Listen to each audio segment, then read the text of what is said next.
श्री सीतारामचंद्राभ्याम नमः। श्रीमद् वाल्मीकि रामायण बालकांडम पंचमः सर्गः श्लोक 1 से 12 तक।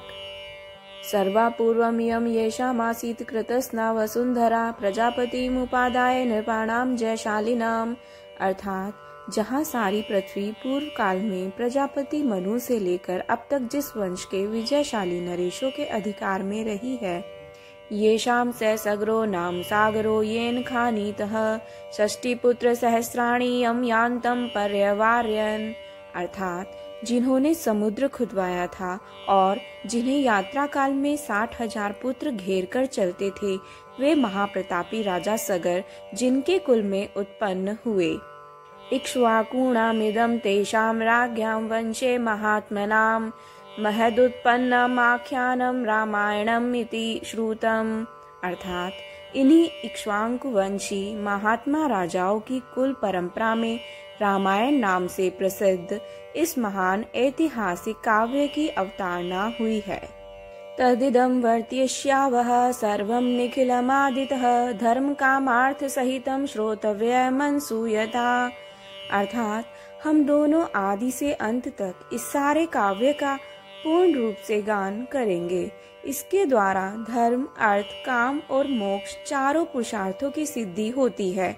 अतः आप लोग दोष दृष्टि का परित्याग करके इसका श्रवण करें। कौशलो नाम मुदितः स्फीतो जनपदो महान निविष्टः सरयुतीरे प्रभूत धन धान्यवान। अर्थात कौशल नाम से प्रसिद्ध एक बहुत बड़ा जनपद है जो सरयू नदी के किनारे बसा हुआ है। वह प्रचुर धन धान्य से संपन्न, सुखी और समृद्धशाली है। अयोध्या नाम नगरी तत्रासील्लोक कविश्रुता मनुना मानवेंद्रेण या पुरी निर्मिता स्वयं। अर्थात उसी जनपद में अयोध्या नाम की एक नगरी है जो समस्त लोकों में विख्यात है। उसी पुरी को स्वयं महाराज मनु ने बनवाया और बसाया था। आयता 10 योजनानि महापुरी श्रीमती त्रीणि विस्तीर्णा सुविभक्त महापथा। अर्थात वह शोभाशालिनी महापुरी 12 योजन लंबी और 3 योजन चौड़ी थी। वहाँ बाहर के जनपदों में जाने का जो विशाल राजमार्ग था, वह उभय पार्श्व में विविध वृक्षावलियों से विभूषित होने के सुस्पष्टतया अन्य मार्गों से विभक्त जान पड़ता था।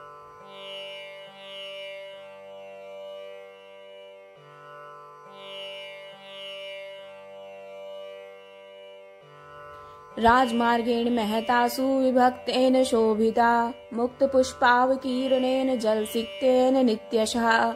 अर्थात सुंदर विभाग पूर्वक बना हुआ महान राजमार्ग उस पुरी की शोभा बढ़ा रहा था। उस पर खिले हुए फूल बिखेरे जाते थे तथा प्रतिदिन उस पर जल का छिड़काव होता था।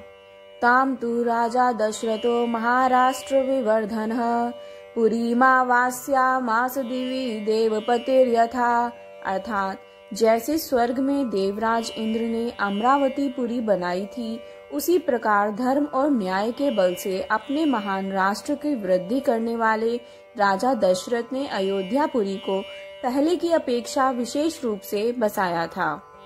कपाट तोरणवतीं सुविभक्तांतरापणाम सर्वयंत्रायुधवतीं उषिताम सर्वशिल्पीभिः।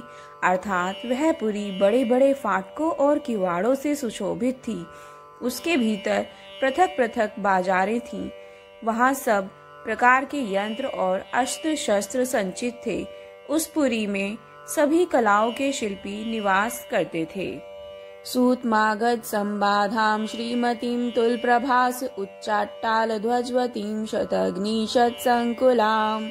अर्थात स्तुति पाठ करने वाले सूत और वंशावली का बखान करने वाले मगध वहाँ भरे हुए थे। वह पुरी सुंदर शोभा से संपन्न थी।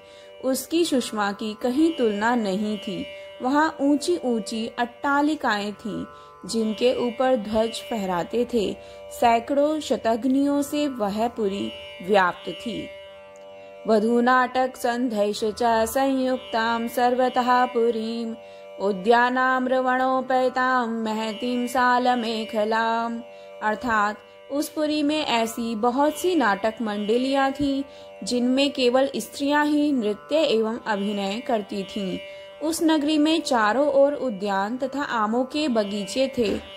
लंबाई और चौड़ाई की दृष्टि से वह पुरी बहुत विशाल थी तथा साखू के वन उसे सब ओर से घेरे हुए थे। जय जय राम सीता राम, जय जय अवधपति श्री राम।